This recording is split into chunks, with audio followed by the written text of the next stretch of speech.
Alors bonjour tout le monde, aujourd'hui la capsule va porter sur les valeurs. Je vais me servir d'une croyance aussi pour aller chercher les valeurs des personnes, comment la vie va stimuler ça, pour faire en sorte que vous guider vers cette valeur-là qui est la vôtre.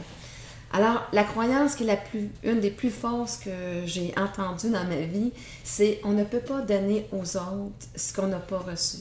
C'est complètement faux parce que souvent, la vie va créer le manque chez la personne pour aller solliciter ce désir-là, de manifester cette capacité-là qu'elle a et qui est en parfaite résonance avec son être pour pouvoir la manifester et la donner aux autres.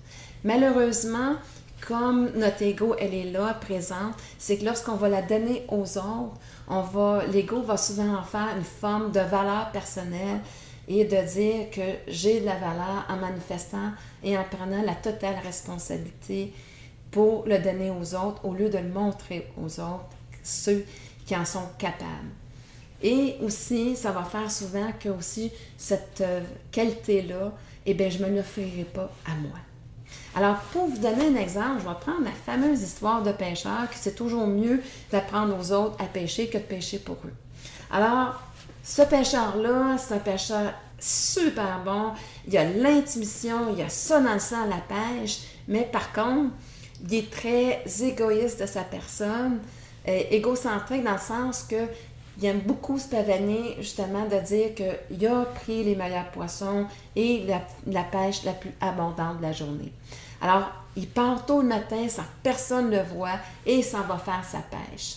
Sauf qu'à travers le temps, c'est que plusieurs sont venus à se décourager dans le village et dire, bon, ben garde, dans ce cas-là, ben, ça me donne à rien de pêcher, moi, j'en pogne pas des poissons.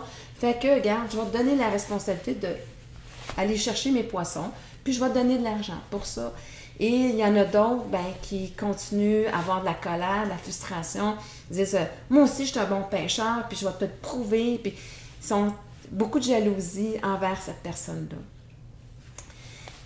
Et un soir, il y a quelque chose qui s'éveille en lui.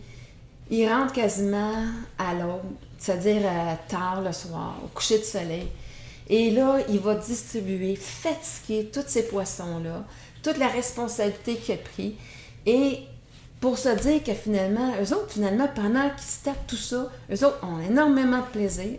Et les personnes qui le jalousaient, les jalousent encore plus. Ils reçoivent encore plus leur colère, leurs mots qui font mal.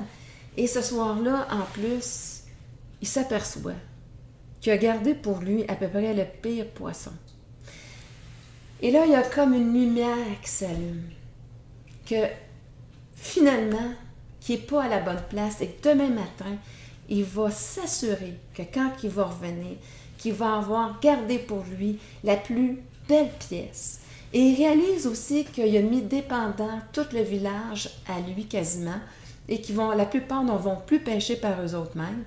Alors, demain matin, il va partir plus tard et il va encourager les autres à recommencer à pêcher et à leur montrer ce qu'il sait, de partager ses connaissances avec eux autres.